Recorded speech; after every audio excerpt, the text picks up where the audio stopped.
Bismillahirrahmanirrahim. Assalamualaikum warahmatullahi wabarakatuh. Sebelumnya, perkenalkan nama saya Okvitania NIM A420180116 dari kelas F Praktikum Anatomi Fisiologi Manusia 2021. Di sini saya akan mempresentasikan atau memperagakan dari contoh 8 pergerakan sifat otot secara antagonis dan sinergis. Ternyata di sini sifat kerja otot dibagi menjadi dua, yaitu antagonis dan sinergis. Yang pertama yaitu antagonis. Sifat ini terjadi bila dua otot atau lebih yang bertujuan kerjanya berlawanan. Antagonis ini ada otot yang berkontraksi menimbulkan efek gerak berlawanan. Contohnya sebagai berikut, yaitu yang pertama ada gerakan ekstensor dan fleksor. Kalau ekstensor itu meluruskan dan fleksor itu membengkokkan. Contoh gerakannya itu seperti otot bisep dan trisep. Otot bisep dan trisep tak ya. Untuk tadi ekstensor tadi kan meluruskan berarti keadaan bisep itu berelaksasi dan trisep itu berkontraksi. Sedangkan sebaliknya kalau fleksor tadi membengkokkan berarti bisep berkontraksi, trisep berelaksasi. Nah, ini merupakan contoh gerakan dari ekstensor dan fleksor.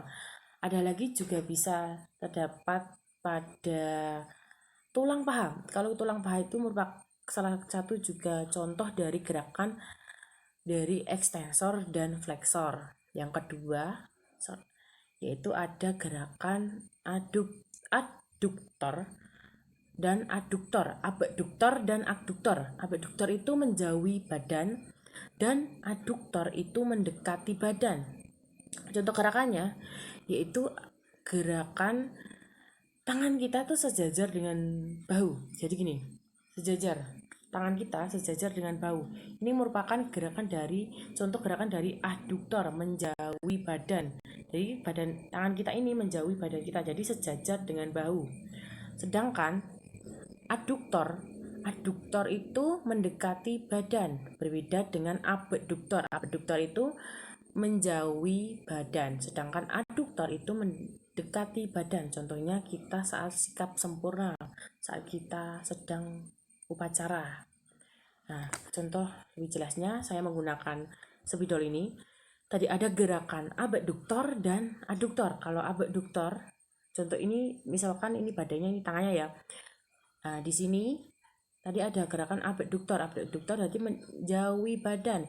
Jadi tangan ini menjauhi badan. Jadi ini adalah gerakan dari abduktor. Kalau aduktor itu mendekati badan. Jadi kayak sikap sempurna. Jadi menempel dengan badannya. Ini abduktor dan ini gerakan aduktor mendekati badan. Ini menjauhi badan, mendekati badan. Gitu. Ini juga bisa lagi contohnya itu saat kita berenang. Kan itu ada gerakan tangan ke belakang, ke depan, ke belakang kan itu. Jadi itu ada gerakan abduktor dan aduktor. Kalau kita ke depan itu kan menjauhi badan. Berarti itu kalau ke depan itu menjauhi badan, jadi itu merupakan gerakan dari abduktor. Kalau ke belakang berarti kan mendekati badan, berarti itu gerakan dari aduktor. Itu juga merupakan salah satu contoh dari gerakan abduktor dan aduktor. Selanjutnya yang ketiga yaitu depth resor dan aduktor. Depth resor itu di bawah dan aduktor itu ke atas. Bayangkan saja depth sensor atau depresi juga bisa membayangkan seorang depresi, berarti kepalanya itu merunduk ya, berarti ke bawah. Berarti gerakan ini merupakan gerakan depth resor, tadi merunduk ke bawah, jadi kepala kita itu merunduk ke bawah. Kalau sebaliknya aduktor itu gerakan ke atas, berarti kepala kita ke atas atau menengadah. Jadi ini menengadah itu aduktor dan ke bawah itu ada des resor. Selanjutnya yang keempat yaitu gerakan supinator dan pronator.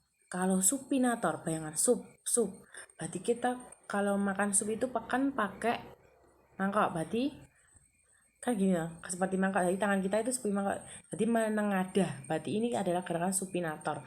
Kalau pronator itu menelungkup gini, jadi ini supinator, pronator, supinator, pronator, itu merupakan contoh gerakan dari supinator dan pronator. Supinator menengadah, pronator menelungkup. Nah, Oke, selanjutnya setelah kita mempelajari tentang sifat kerja otot dari antagonis beserta gerakannya, kita juga akan mempelajari tentang otot sinergis. Otot sinergis ini otot yang berkontraksi menimbulkan gerakan searah. Berbeda dengan antagonis tadi yang bertujuan bergerakan berlawanan, tapi kalau sinergis otot yang berkontraksi menimbulkan gerakan searah. Contohnya yaitu ada pronator teres dan pronator quadratus atau otot yang menyebabkan telapak tangan menengadah dan menelungkup. Otot sinergis ini memiliki dua otot atau lebih yang bekerja sama dengan tujuan yang sama. Jadi otot ini berkontraksi bersama-sama dan berelaksi bersama-sama. Contohnya pada tulang rusuk kita saat kita melakukan pernafasan. Contoh lain dari pronator teres dan pronator quadratus itu terletak di tangan kita, di lengan kita maksudnya. Kalau di lengan bawah kita, kan di lengan ini itu ada tulang radius dan ulna. Contohnya kita saat membuka kunci. Contoh ini kunci ya. Bentar. Ini kunci. Tadi kan ada tulang radius dan ulna. Kalau kita membuka kunci kan kalau ini kan kalau kita ke kanan ya ini ikut ke kanan kan. Nah, ini merupakan contoh dari gerakan pronator teres dan pronator quadratus. Jadi ini ke kanan ikut ke kanan, ke kiri ikut ke kiri. Jadi kan gini. Kita kalau membuka kunci kan gini kan. Gini. Nah, ini ke kanan ikut ke kanan, kiri ikut ke kiri. Gitu. Itu merupakan contoh dari pronator teres dan pronator quadratus. Cukup sekian presentasi dan peragaan yang telah saya sampaikan. Bila ada salah kata dalam penyampaian, saya mohon maaf. Wabillahi taufiq wal hidayah. Wassalamualaikum warahmatullahi wabarakatuh.